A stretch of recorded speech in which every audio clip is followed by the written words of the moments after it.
المشاهدين، مرحبا بكم في قناتي مطبخ معموره. نتمنى تكونوا في احسن الاحوال.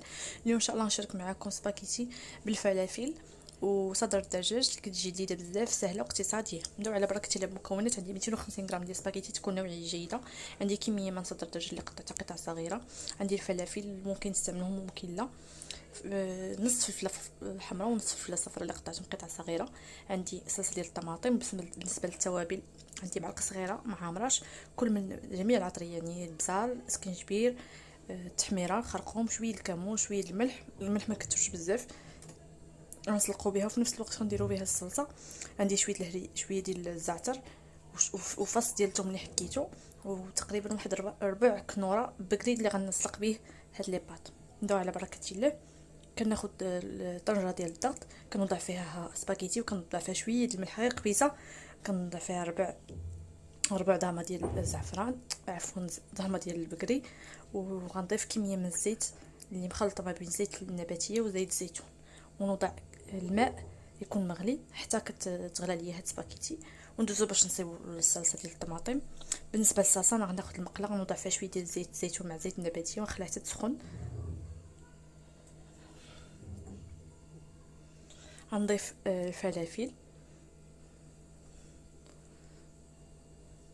في جهه، وغنضيف صدر الدجاج في جهه،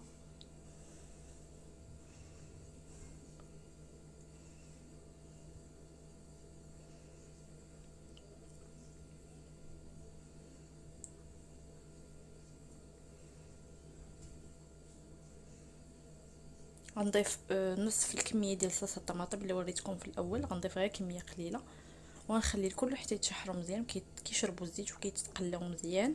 عاد كنضيف ليهم التوابل. بالنسبه للتوابل غنضيف الكميه كامله ما عدا الملح اللي غنقص الكميه، بما انني سلقت سباكيتي بالملح يعني غنقص شويه باش ما تجيش مالحه. غنضيف التوابل مع شويه ديال الزعتر مع شويه ديال فص ديال الثوم اللي حكيتو. صافي غنخلط الكل ونخليهم حتى كيطيبوا مزيان. لا انا مهيله حتى كيطيبوا على خاطرهم وكيشربوا لنا الزويته اللي درنا في الاول.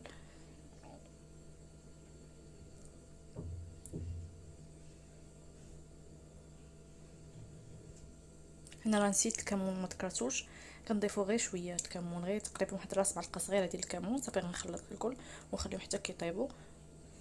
غنضيف شويه ديال الربيع، قزبر ومعدنوس. صافي وغنخليوه حتى طيب وندوزو باش نصفيو هذاك سباكيتي اللي طابت. بالنسبه للسباكيتي راه كتاخذ تقريبا واحد 10 دقائق، بما انني درت لها ماء يكون مغلي مزيان كتاخذ 10 دقائق ديال الطياب. صافي كنصفيها وعاد غنضيفها لهاد الصلصه ديال المطيشه والخضر. صافي من بعد البنات صفيتها نخلط الكل حتى كيندمجوا لي مزيان وكيتخلطوا، كيشرب هاد السباكيتي كتشرب لي قامه وكتشرب العطريه مزيان. صافي وكنطفي عليها.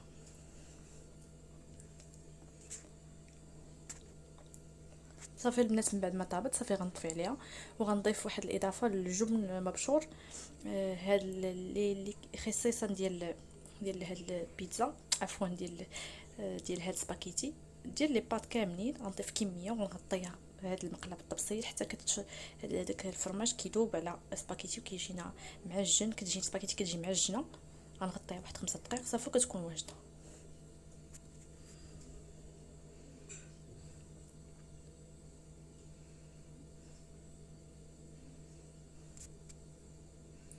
صراحه كتجي لذيذه بزاف ومفيده، وممكن تضيفوها عاوتاني الا كانت القرعه كورجيت ممكن نضيفوها، كتجي زوينه بزاف. وما بالنسبه للوليدات اللي ما كيبغوش الخضر هنا ما غاديش يعيقوا بهم. المهم نتمنى الوصفه تنال اعجابكم. الا عجبكم الفيديو ما تنساوش لايك وكومونت.